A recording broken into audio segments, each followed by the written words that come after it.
kanina. O ano lasa ng kwek-kwek? Tastes nice. Tastes nice.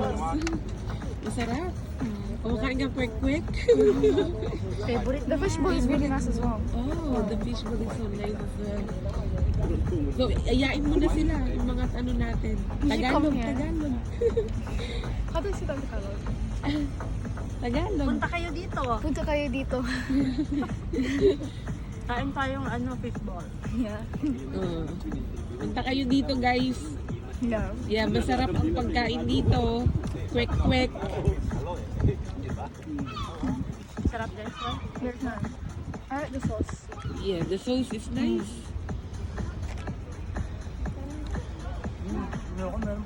Suka po ang masarap. Yun guys, suka daw ang masarap. Ayan o, diba? Join us.